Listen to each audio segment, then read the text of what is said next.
ሰላም ሰላም ቤተሰቦች እንዴት ናችሁልኝ? እኔ በጣም ደህና ነኝ፣ እግዚአብሔር ይመስገን። ሳምንታችሁ እንዴት ነው? እኔ ጋር መልካም ነው። ቤተሰቦች የጠፋሁባችሁ አይደል? ብዙ ቪዲዮ እየሰራሁላችሁ አይደለም፣ ትንሽ ቢዚ ስለነበርኩ ነው። ግን ጠፍቼ ቆንጆ ቅባት ይዤላችሁ ከች ብያለሁ። እንደሚታወቀው ቲክታክ አካውንቴ ላይ ቲጂ ፀጉራችን ሳሳ፣ ፀጉራችን እየሸሸ ነው፣ ፀጉራችን አመዳም ሆነ፣ እንደዚሁም እየተቋጠረ ጫፍጫፉ አስቸግሮናል እና መንታ እየመጣ ነው። ከታጠብን በኋላስ ምን እንጠቀም? ከመታጠብ በፊት ቪዲዮ ሰርተሽልናል፣ ግን ቆንጆ ነው። የሽንኩርት የነጭ ሽንኩርትና የቀይ ሽንኩርት ጥቅም ብዙ አግኝተናል፣ ለውጥ እያየን ነው። ግን ከታጠብን በኋላ ምን አይነት ቅባትን እንቀባ ያላችሁኝ እህቶቼ፣ ዛሬ አብረን እንሰራለን ቅባት። ወደ ቅባት አሰራሩ ከመሄዳችን በፊት እስቲ ስለ ቴምር ፍሬ፣ ቴምር ያው ስንመገበው መልካም ነው ለጤናም ለተለያዩ መድኃኒትነት እንደሚውል እናውቃለን። ግን ተጨማሪ ደግሞ ፍሬው ለጤና፣ ለፀጉር፣ ለጥፍር እድገት እንደሚጠቅም ስንቶቻችንን የምናውቀው? ብዙ ጥቅም እንዳለው ስንቶቻችንን የምናውቀው? ኦኬ ካወቅን ከዛሬ ጀምሮ የቴምር ፍሬ ከመጣል ይልቅ ወደ መጠቀም እንሄዳለን። ይሄ እንድልላችሁ ነው። እንግዲህ ከጠቀማችሁን የማቀርብላችሁ ሰብስክራይብ በማድረግን አትርሱ። የደወል ምልክቷን ደግሞ በመጫን ቀጣይ የሚለቃቸው ቪዲዮዎች እንዲደርሳችሁ አድርጉ። ከወዲሁ ላሳስባችሁ ብዬ ነው። በመቀጠል ወደ አሰራሩ እንገባለን። እንግዲህ የቴምር ፍሬ ጥቅሙን በትንሹ ቢሆን ላስረዳችሁ። ለፀጉር እድገት፣ አመዳም ለሆነ ግርጣታም ፀጉር የቴምር ፍሬ ቫይታሚን ሲ፣ ቫይታሚን ቢ የተለያዩ ጥቅሞች አሉት። እንግዲህ በዋነኝነት ይህን ከታጠብን በኋላ ከተጠቀሙ ለፀጉራችን ምርጥ የሆነ ምግብ ባይሉት ቤተሰብ የቴምር ፍሬ በጣም ቆንጆ ነው እና በእንደዚህ ቤተሰብ ግን ስታሳርሩ ሲቆላ ያለው ሽታ እንዴ! ገብስ ለጠላ ወይም ለመውደድ ስናዘጋጅ ምን ሽታ አለው? ደግሞ ገብስ ምንም ሽታ የለውም። የገብስን ሽታ እንትን ይላል ያስንቃልና ሽታው ትንሽ ያስቸግራል። ግን እንደምንም ቆልታችሁ አንዴ አዘጋጁን። ያው ሙሉ ነበረ ግን እየተጠቀምኩ ስለሆነ ይሄን ያክል ቀርቶኛል። ግን ከማለቁ በፊት ደግሞ አዘጋጃለሁ። የቴምር ፍሬ ስብስብ አድርጌ እኔ አልጥልም ቤተሰቦች፣ ጥብ አድርጌ አስቀምጣለሁኝ። ልክ ሊያልቅብኝ ሲል እንደዚህ ቆላና አዘጋጃለሁኝ። ከሰርሬ እንደዚህ ፈጨውና አስቀምጣለሁኝ። እና የቴምር ፍሬ በእንደዚህ መልክ አሳርሩ። አንደኛው ፕሮዳክታችን። ሁለተኛው ደግሞ ይሄ ቁርንፍድ ወሳኝ ነው ለፀጉር እድገት እና ለፀጉር ጥንካሬ። ፀጉራችን ጠንከር እንዲል ያደርጋል። እዚህ ውስጥ አሁን ጥቁር አዝሙድ አለው፣ ቁርንፍድ አለው እና አንድ ላይ ቆልቼ እንትን ፈጭቼዋለሁ።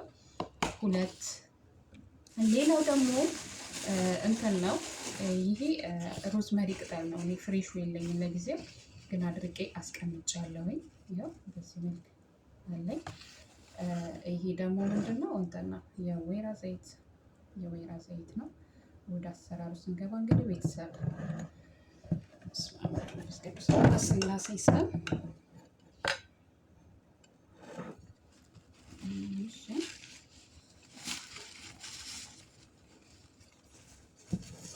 ትንሽ የመደፋት ሙከራ አድርጎ ነበር፣ አልተደፋም፣ እግዚአብሔር ይመስገን። እንግዲህ እንደዚህ ጠቅስ በሆነ ነገር ታዘጋጃላችሁ የወይራ ዘይታችሁን ቤተሰቦቼ። በመቀጠል ከዚህ እኔ በደንብ መጨመር የምፈልገው ከዚህ ነው፣ ምክንያቱም ዋናው ጥቅም ያለው የቴምር ፍሬው ላይ ስለሆነ ማለት ነው። አሁን እዩት፣ ሽታው ራሱ ማለት ቤተሰቦቼ ምን እንደሚል ታውቃላችሁ? ቡና ነው የሚለው። እዩት እንደዚህ በዚህ አንድ እንዳያልቅብኝ ስለምፈልግ ስላላችሁ ግማሽ ጨምራለሁ። ሁለት ጨምር፣ ከዛ በላይ ጨምር፣ ጥቅሙን አገኘዋለሁ እንጂ አልከስረም። አንድ ከግማሽ ጨመርኩኝ። ኦኬ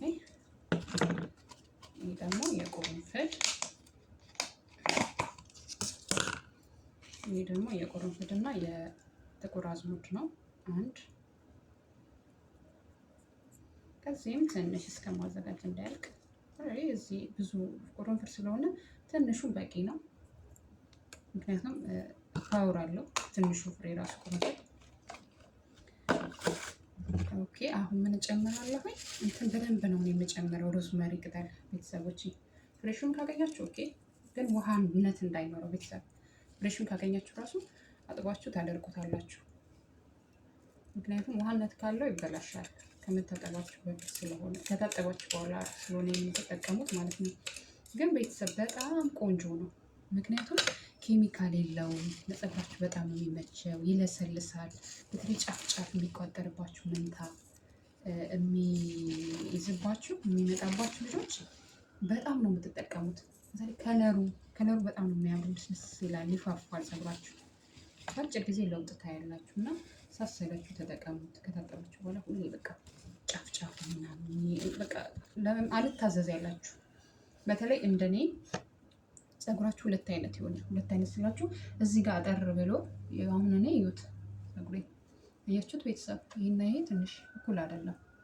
እዩት ግን አሁን እያደገ ነው፣ እያስተካከልኩ ነው። ምክንያቱም ረጅሙን ቆረጥ እያደረኩ ጫፉን፣ አጭሩንም ጫፉን በትንሹ ነካ እያደረኩኝ እኩል ለማድረግ እየሞከርኩ ነው። አሁን ትንሽ ነው የቀረው እኩል ሊሆን ነው። ይኸው እዚህ አካባቢ ደርሷል። አያችሁት? ትንሽ ነው የቀረው።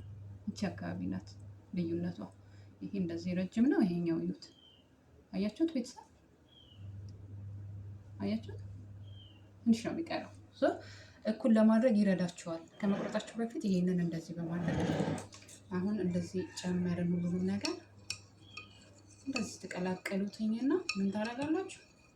ለ7 ቀን አይ አስቸኳይ እንፈልጋለን ካላችሁ ግን ቤተሰብ 3 ቀን 4 ቀን አሳድሩትና በፈላ ውሃ ላይ እንደዚሁ እንደተከደነ እንትን በሉት፣ እንዲፈላ አድርጉት። አንድ 30 ደቂቃ 20 ደቂቃ ታንተከትኩትኝና ታስቀምጡታላችሁ። አንድ ቀን አሳድራችሁት ታጠሉታላችሁ። ግን ካላችሁ አስቸኳይ የማትፈልጉት ከሆነ አስቀምጣችሁት ክድን አድርጋችሁ ሙቀት ያለበት ቦታ ላይ ካለ ልብስ በልብስ ጥቅልል አድርጉትኝና ማለት ነው እንትን በሉትኝ። በልብስ እንደዚህ አድርጋችሁ ጥቅልል አድርጋችሁ ረጅም ልብስ ካለ ኦኬ፣ ከሌለ ግን እንደዚህ መልኩ ታደርጉትና አሁን እስር እንደዚህ ፊት አድርጌ አስረዋለሁ። ለመቼ? ለ7 ቀን። አያችሁ? ለ7 ቀን ለ6 ቀን እንደዚህ ያወጣውና አጠለዋለሁ። እንደዚህ አድርጌ አስቀምጠዋለሁ ለ7 ቀን። ከ7 ቀን በኋላ ምን ታደርጋላችሁ ማሮቼ? ታጠሉትኝና እየቀነሳችሁ ቅባት፣ ሞቅ ያለ ቅባት ለፀጉር በነገራችን ላይ ምርጥ ነው ቤተሰብ፣ በጣም ምርጥ ነው። ፀጉራችሁ እድገቱ እንዲፈጠን እንደዚህ በቃ ከተቀባችሁ በኋላ ማሳጅ ማድረግ እንደዚህ ለ20 ደቂቃ ለ30 ደቂቃ ፀጉራችሁን በቃ በተመቻችሁ ሰዓት፣ በተለይ ማታ ልተኙ ስትል ፀጉራችን አብዛኞቻችን ልጆች አብዛኞቻችን አይደለም ሁላችንም ፀጉራችን ስንተኛ ነው የሚያድገው ማሮቼ? ስንተኛ የፀጉራችን ክፍተት ይከፈታል። በዛን ሰዓት የፀጉር እድገት ይፋጠናል። ይህ ነገር በሳይንስም ደረጃ በዶክተሮችም የሚነገር ነገር ነው እና አምነንበትም እየሰራን ነው። በመስራታችንም ውጤት እያየን ነው። እና ቤተሰቦች ሳሰቡ ፀጉራችሁን ባበጠራችሁ ቁጥር እንደ ማሳጅ ይፈልጋል። ማሳጅ ፀጉር እድገትን ያፋጥናል እና እንደዛ በማድረግ ፀጉራችሁን አሳድጉ። ይሄ ቅባት በጣም ነው የምትወዱት ቤተሰብ፣ አዘጋጁ። ቀለል ያለ ነው። እኔ አሁን እንዳይረዝምባችሁ ቪዲዮ ራሱ ሁሉም ነገር አዘጋጅቼ ነው የመጣሁት። አዘጋጅቼ ጀስት አጨማመሩ ብቻ ነው ያሳየኋችሁ እና በእንደዚህ መልክ ተጠቀሙት። ከጠቀማችሁ ሰብስክራይብ ማድረጋችሁን እንዳትረሱ፣ የደወል ምልክቱን በመጫን ቤተሰብ ይሁኑ። ኦኬ ቤተሰቦቼ፣ ከጠቀማችሁ ሰብስክራይብ በማድረግ ቀጣይ የሚሰራቸው ቪዲዮዎች እንዲደርሷችሁ የደወል ምልክቷን በመጫን ቤተሰቡ ሁኑ እላለሁ። አስተያየት ካላችሁ ኮሜንት ላይ አስቀምጡ። ኮሜንት ላይ ቀጣይ እንድሰራላችሁ የምትፈልጉት ነገር ካለ ኮሜንት ላይ አስቀምጡ። በጥያቄያችሁ መሰረት ብቆይም ግን እንደዚህ በደንብ አብራርቼ